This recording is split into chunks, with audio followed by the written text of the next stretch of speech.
Good morning. Clothes suck. The question is why? The average American is throwing away their clothes after wearing them only 7 times. And now in 2024, we're buying approximately 5 times more clothing than we were in the 80s. And on top of all of that, the price is going up at the same time. What is happening? Clothing is getting so low quality that people have to put them in rooms or outside when they first buy them because they are off-gassing. It came and it smelled awful. It smelled awful. Clothing is actually such low quality now that, judging from this video, it's dangerous for children to even be clothed. I think this trench coat is hazardous waste. The level of lead is almost 20 times higher than what's allowed in kids' products. Anyway, my name is Drew. What it do? Nice to meet you. Today we're talking about if clothing has actually gone to crap. Also, my name is not Drew, it's Michael. But I was watching a lot of Drew's videos lately, and I saw this one, where he's basically talking about why clothing is bad. And then I saw the article that he talked about, and then I saw that video, and then I saw like 6 more videos. But I noticed something, a video I did a while ago, that blew my mind at the time, and I think that's very important and something that we have to consider for this clothing is crap chat. Also check out Drew Joyner, Vox, both people that are bigger than me in real life and also on their social media platforms. There was a golden period with clothing where things were getting rapidly faster to make and there was no degraded quality, and I will show you through Exhibit A. My button collection.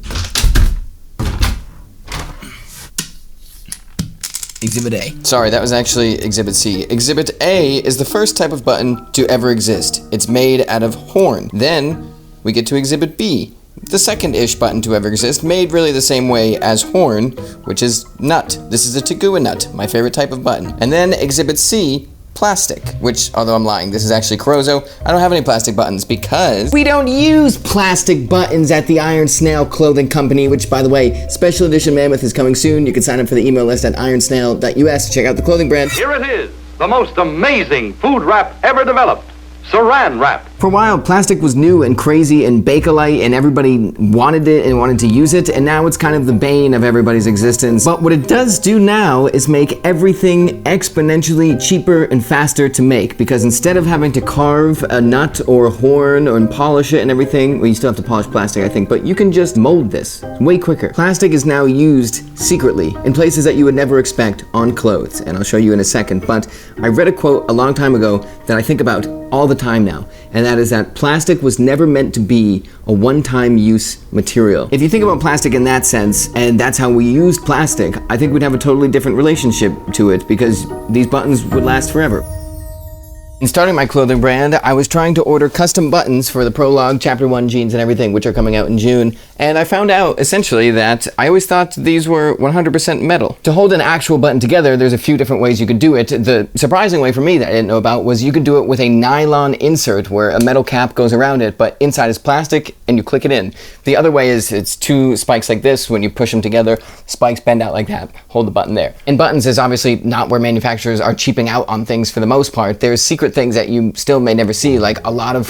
This is a 1980s Deadstock Champion t-shirt with a bounded ribbed collar, which is great because it always lays flat. I've worn this the same amount of time that I've worn this modern day, high quality basic Adidas Pharrell collaboration shirt. I'd say the material actually feels better than that Champion shirt, but you look at how they change the construction of the collar and notice that it's all wiggly like bacon now. And the thing is, the ribbing is nice, but the way they're constructing it is the faster way, and you get bad results from that after you wear things for a long amount of time, but you do save money by constructing it faster. That's all cheap construction, and we know that. In my head, I was wearing cool pajamas and looked like, oh, what's up, good morning. But looking at this, I'm sorry that I didn't shower before I started the video, and that's why we expect those garments to be cheap. The thing is, though, when we look back at the 80s, 70s, and far beyond that, the feeling is, well, clothing back then was even cheaper than it is now and way higher quality. They still took time to do it, and I looked at a lot of sources that I'll show you in a second.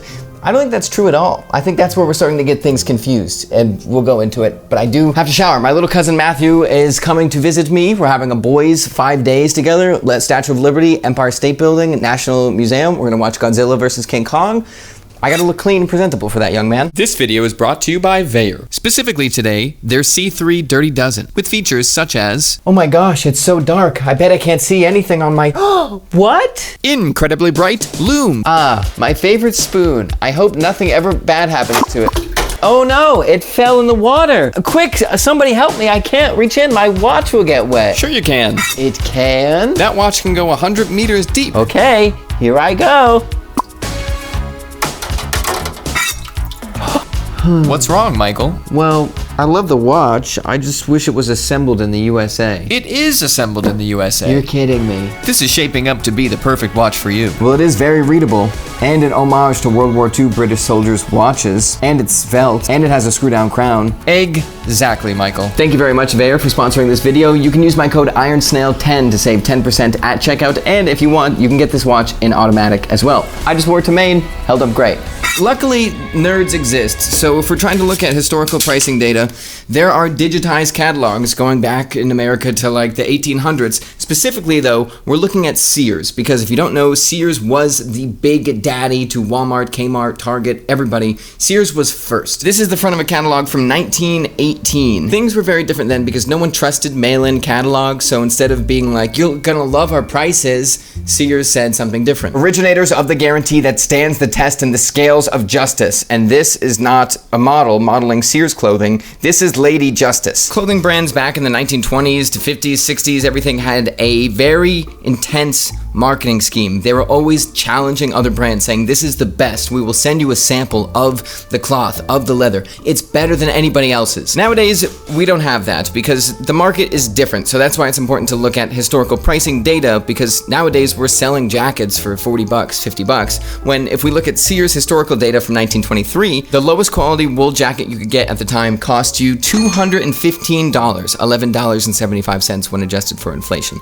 The most expensive, and this is a men's jacket, $600, $32.50 when adjusted for inflation. Clothing wasn't cheap back then either. These guys weren't getting 32-ounce beautiful wool jackets for 30 bucks, 50 bucks. They were paying what we pay now for things like down jackets. Because it's also very important to note that these were the popular pieces at the time. So wool jackets now typically trend a little bit more expensive. There's plenty in that range, but typically they're more expensive because we're just not wearing wool jackets as much anymore. But if you go on Patagonia, down jackets run in the price range that Sears wool jackets used to. But then I did notice something that was very odd. Not only were prices in the 1920s, 30s, 40s equivalent to what we're paying today, sometimes even a little bit more, major brands are also selling for a lot cheaper than they used to sell. I found a J. Crew catalog from 1994 and I adjusted those prices for inflation. And what you see is that in 1994, these shorts went for $34 and this shirt $42. Nowadays, adjusted for inflation,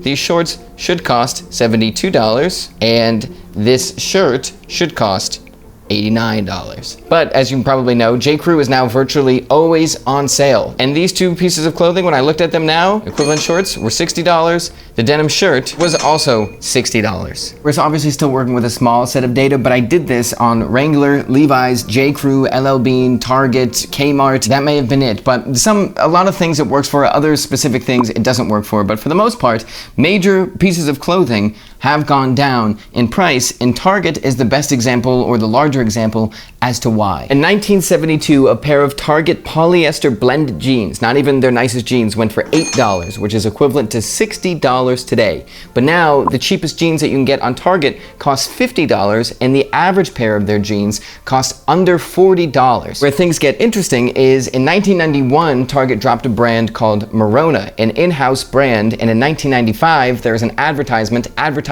those jeans for $15, which in today's money is around $34, which is what we're seeing prices be now, which means those are locked together.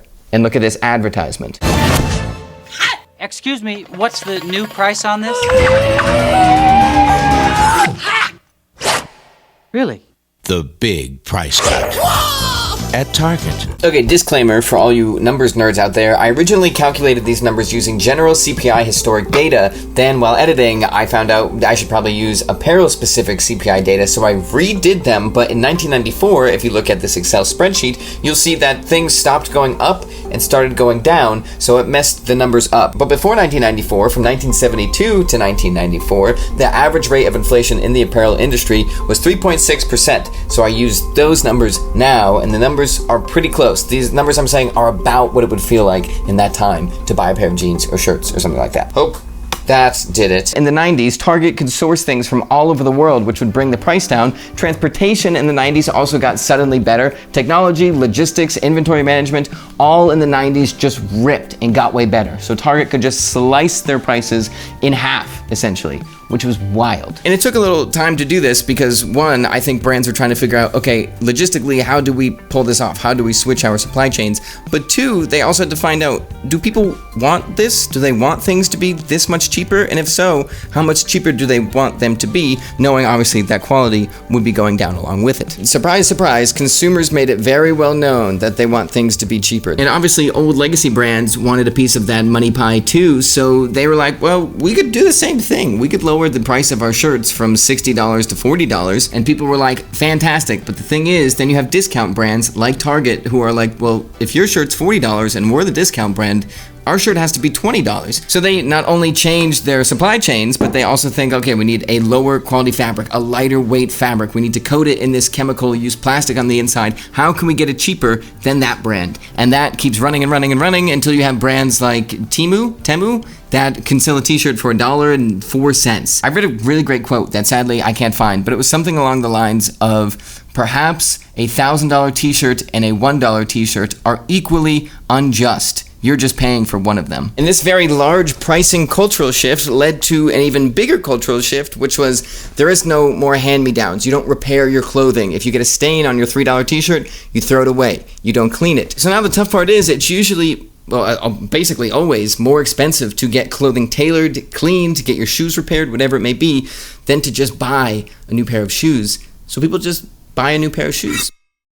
Kind of sort of good news is that it does seem like prices are going down along with quality. It's not just quality going down. In some cases it obviously is. Some brands are just getting worse and worse and the prices are going up. But for the most part, it seems like two things are going down at the same time, which is better than just quality going down. You're like, was that the good news, Michael? Because that's not good freaking news, and also I don't believe you. And no, it wasn't good news. At first, when I was saying it, I thought it would be good news, but it wasn't. And now here's some more bad news. People like cheap clothing. When I was in college, I wasn't into fashion, and when I started to get into clothing, I went on fast fashion websites, not knowing any better, and was like, oh my gosh, I can buy 12 pairs of pants for $4 each instead of one pair of pants. Isn't that great? And then the pants were essentially just paper mache. Most embarrassing story I think about sometimes late at night. I had a huge crush on this girl. I don't like her anymore. Now I'm obsessed with Taylor. And I bought a varsity jacket for like $4. And it was the lowest quality piece of clothing I've probably ever seen in my life. And I wore it every day to the class that I was in with that girl because I thought it was so cool. And then one day my friend was like, that is the worst looking piece of clothing I've ever seen. And then that girl transferred schools. And I think it was because of fast fashion. On average, Americans are buying 5 times more clothing than they were in the 1980s, and that 5 times more clothing is all very, very low quality clothing. And to go back to the discussion we were talking about before about wool jackets and stuff, that means less people are buying high quality clothing, which then drives the price of high quality clothing up because you need to raise the price to sustain your business. And then all of a sudden there's this huge gap where there's very, very cheap clothing and very, very expensive clothing and nothing in between. Okay, the last bad news before we get to the good news is that now that we can make clothes so cheap, we can make shirts for $2.50, $5, and you could buy them regularly and they're okay quality, is that we don't have a gauge for what a fair price is or what good quality should cost now. And I will tell you, I am making t-shirts myself. I can't even buy the fabric for $2.50 or $5 or $6 or $7. Our gauge for that cost is really messed up before you even factor in that you hope that the people that are making your clothes work with a factory that treats their workers right and is also not really destroying the environment with chemicals and dyes and everything like that. We don't have a gauge anymore. I think everybody at their core wants high quality clothing, and the good news from that is I think we're slowly trending in that direction. I could also just be getting older, and the kids are all on fast fashion even more now. Through talking with denim manufacturers, cotton farmers, cut and sews, knitters, weavers, everything like that, there does seem to be a growing wave of big brands being like, hey, we want to start a premium line, we want to start a made in US line, we want to start a this line, in a positive way. Maybe one brand is going to make a $25, $30 t-shirt that's banging quality that you can get anywhere and you don't have to research all these niche brands online to find a piece of quality clothing. So anyways, trying to look at it hopefully optimistically, These brands would never exist if it wasn't 2024. Wonder Looper, for example, would be nothing without the internet and modern people being like, what is the best quality you can possibly make? And I think that will trickle down because quality, I feel like, is now a weird trend. We're in the low quality trend now, but we will be shifting soon to high quality because Champion, as we talked about in the beginning of the video, in the 80s, apparently they were an incredibly high quality brand that outfitted basically everybody in hip hop. They were also making uniforms and jerseys for the NBA and a few other sports teams. Then they went really bad quality, I think, in the 2000s, and then they came back up, and now their reverse weave hoodies and stuff like that are fantastic quality. So I'm hoping we all sway back to this nice quality stage. And even though the Iron Snail is tiny, we are but a mighty snail. And the t-shirts, I'm going to try and price them as low as I possibly can and make them as high quality as I possibly can. And although that will do nothing to the broader market, it will be cool. Okay, bye. See you soon. I have to go get my cousin off the train.